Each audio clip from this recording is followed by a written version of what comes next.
The chamber was cold, its lights dimmed to a perpetual twilight.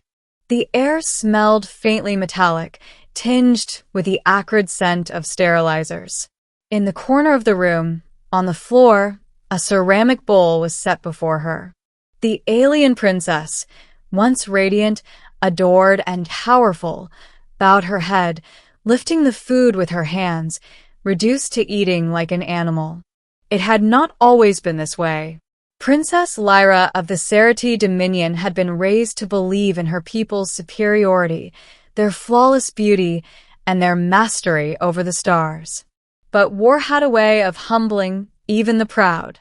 Her father, the High Sovereign, had miscalculated. Humanity, a younger species barely a century into interstellar travel, had been underestimated. The Dominion thought them fragile, short-lived, unremarkable. But the humans had fought with a savagery and unity the Scifistory had never seen. And now Lyra was a prisoner. The humans had not chained her. They hadn't shackled her wings or placed collars around her neck, as the Dominion often did with their captives. No, humans did something more cruel, she thought. They gave her freedom in a small, empty room, left her with food in a bowl, and let her dignity corrode. Day after day, she ate alone. Day after day, she remembered the palace halls of crystal spires, the silken robes, the way servants bowed and whispered her name with reverence. Now, she was a shadow of that life, crouched on the ground, humiliated. That was when he came. The human doctor. Dr. Aaron Hale wasn't a soldier. He wasn't even supposed to be here. His assignment had been humanitarian relief on the fringes of the conflict, treating wounded civilians, rebuilding destroyed colonies. But when the Scifistory surrender came, he was reassigned to the processing stations where thousands of prisoners were held. He read her file before stepping into the room. Princess Lyra of the Scifistory Dominion. Age, 28 cycles. Status, high value. Condition, malnourished. Aaron entered quietly. He expected a regal, towering figure, maybe even a sneer of arrogance. What he saw instead made him pause.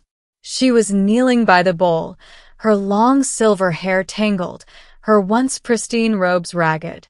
Her wings, delicate extensions of bone and light, hung low, dull and unkempt.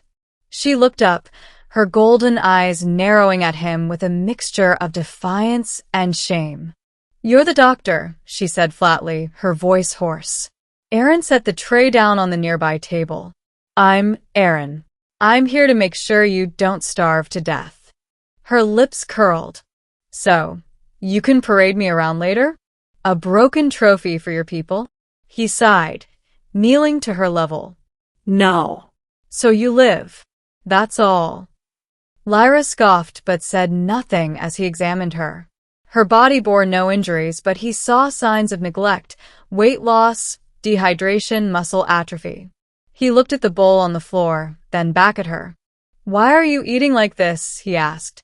"Because that is how you've chosen to humiliate me," she snapped. Aaron frowned.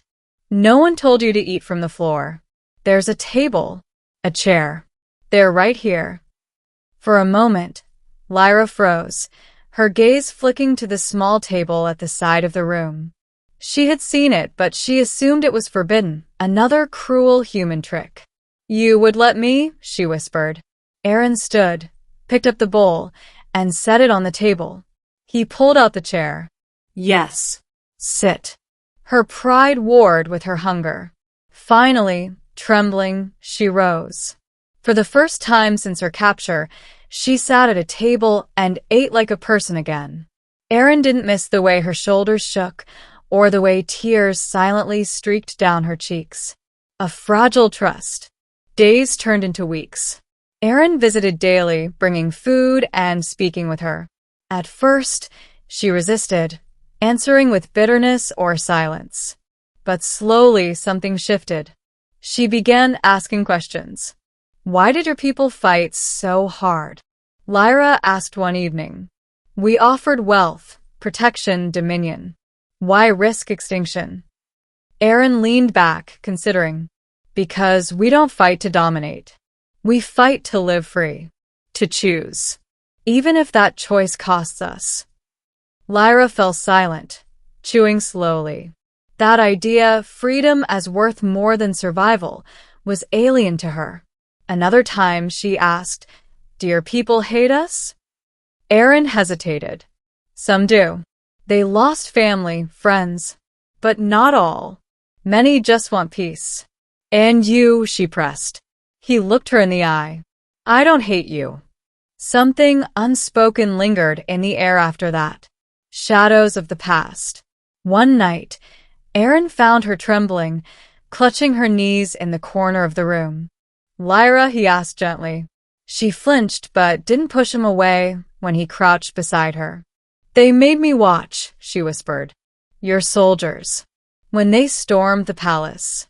My people, my family, her voice cracked. I thought I was strong, but I am nothing now. A princess who eats from a bowl. Aaron didn't try to argue. He didn't tell her she was wrong. Instead, he reached out, taking her hand in his. Her golden eyes widened in shock. No Cerity touched hands like this. It was too intimate, too vulnerable. Yet this human's warmth spread through her like a bomb. You're not nothing, he said softly. You're still here. That matters. For the first time, Lyra didn't pull away. The gamble. Rumors spread quickly in the camp. A human doctor spending too much time with the alien princess. Guards whispered. Officers frowned. But Aaron didn't care. He saw the changes in her. The way she began to eat properly, the way she held herself taller, the way light returned to her eyes. One evening, she surprised him. Your people, they see me as a symbol of defeat, she said. But when you look at me, it feels different. Why? Aaron swallowed. He hadn't meant to let his feelings grow, but they had. Because I don't see a symbol, he admitted. I see Lyra. Her breath caught. And if I told you that I wish to leave this room, to stand in the open sky again, would you help me? Aaron knew the risk. Aiding a high-value prisoner could cost him everything. But when he looked at her, he remembered that first day, her on the floor broken. He couldn't let her stay in chains, even invisible ones. Yes, he said. I would. Escape into the stars. It wasn't a grand escape. There were no firefights, no dramatic explosions. Just one quiet night. Aaron led her through service corridors, past distracted guards, to a shuttle bay. As the hatch closed behind them, Lyra touched his arm. Why are you doing this? He met her gaze. Because everyone deserves the chance to stand again, to live with dignity. She studied him, her golden eyes shimmering. Then, to his surprise, she leaned forward and pressed her forehead gently against his, a Cerity gesture of deep trust. You lifted me up, she whispered, when I thought I would never rise again. A new beginning. They fled deep into uncharted space, leaving behind the ashes of war. For weeks, they lived aboard the shuttle, learning from each other. She taught him Cerity songs, he taught her human jokes. She laughed for the first time in years. One evening, beneath the stars, Lyra confessed, when I was forced to eat from that bowl, I believed I had been reduced to less than an animal. But you gave me back my place, my dignity. Tell me, Aaron, why? He smiled faintly. Because I wanted you to see yourself the way I saw you. Worthy. Her eyes glistened. She took his hand, no longer trembling, and held it tightly. And in that moment, Princess Lyra of the Cerity Dominion was no longer a prisoner, no longer a fallen royal.